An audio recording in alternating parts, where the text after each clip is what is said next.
वज़ीर आज़म शहबाज शरीफ़ अॼु कराची जो दौरो कंदो। वज़ीर आज़म जी सियासी क़यादत सां मुलाक़ात थींदी। वज़ीर आज़म खे केपीटी पोर्ट कासिम अथॉरिटी ऐं पाकिस्तान नेशनल शिपिंग कॉर्पोरेशन जे हवाले सां ब्रीफिंग ॾिनी वेंदी। शहबाज शरीफ़ कराची में एक्सपोर्ट इम्पोर्ट शोबे सां ताल्लुक़ रखंदड़ कारोबारी शख़्सियतुनि जे वफ़द सां मुलाक़ात कंदो। वज़ीर आज़म कराची पोर्ट जो दौरो कंदो ऐं बंदरगाह जी ऑपरेशन्स जो जाइज़ो वठंदो। वज़ीर आज़म जी सियासी क़यादत सां मुलाक़ात जो भी इम्कान। वज़ीर आज़म शहबाज शरीफ़ सां वॾो वज़ीर सैयद मुराद अली शाह ऐं गवर्नर कामरान टैसूरी भी मुलाक़ात कंदा।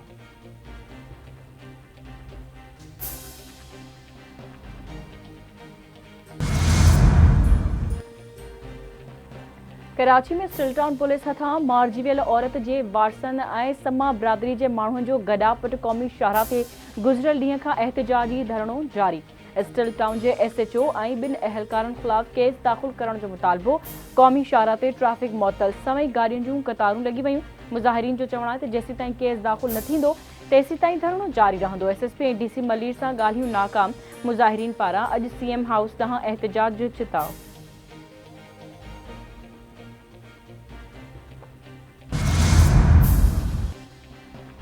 लाड़काने जी मशहूर कारोबारी शख्सियत IPP अॻवान हाजी गहनो खान जतोई गंबट मां ड्राइवर समेत अगवा। हाजी गहनो खान जतोई राति देर सां इस्लामाबाद खां लाड़काने ॾांहुं वञी रहियो हो त हथियारबंद महबूब कलोड़ो थाणे जी हद मां खेसि ऐं संदसि ड्राइवर दामन जतोई खे अगवा करी विया। दाड़ियल ॿिन्ही ॼणनि खे अगवा करण बाद कार पुलिस चौकी वटि छॾे कचे ॾांहुं रवाना। IG सिंध गुलाम नबी मेमन अगवा जो नोटिस वरितो। लाड़कानी ऐं सखर डिवीज़न जे पुलिस नफ़री गंबट जे कचे में लथल। मुगवी जे बाज़ेबी लाइ सर्च ऑपरेशन।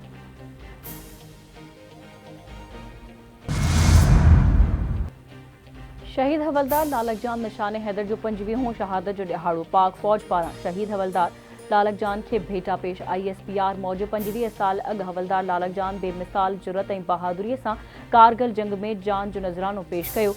शहीद लालक जान जी कुर्बानी ऐं बहादुरी सिपाहियुनि लाइ मशले राह आहे। Joint chief of staff committee ऐं सर्विसिस चीफ्स पारां शहीद हवलदार लालक जान खे भेटा पेश।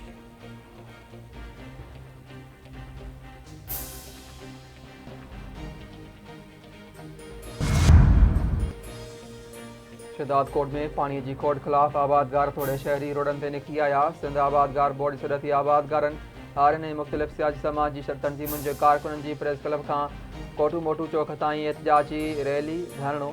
चौक बंद, ट्रैफिक मुअतल, गाॾियूं भेजी वयूं। आबादगारनि जो चवणु आहे त पाणी न हुजण करे ॾुकार जो ख़तरो आहे। पाणी फ़राहम करे परेशानी ख़त्म कई वञे।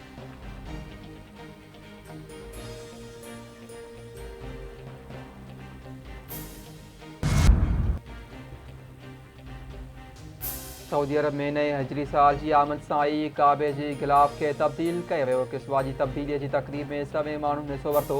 गिलाफ़े काबा जी तयारीअ में 120 किलो सोन ऐं 100 किलो चांदीअ जी तार इस्तेमालु कई वई। किस्वा फैक्ट्री मां गिलाफ़े काबा मस्जिदुल हराम मुंतक़िल कयो वियो। 1300 किलोग्राम वज़नी काबतुल्लाह जे गिलाफ ते 20 मिलियन रियाल ख़र्च आयो।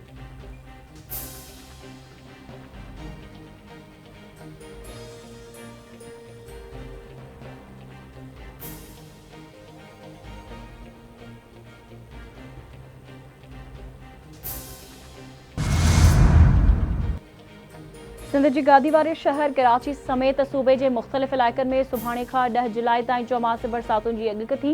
कराची में गर्मी की शिदत में इज़ाफ़े जो इम्कान। शहर में अॼु शाम या रात के वक्त फुड़फुड़ भी थी सघे थी। मौसमियाती माहिरनि मौजूद कराची शहर के उत्तर ओभर में अॼु थंडर सेल ठही सघे थो।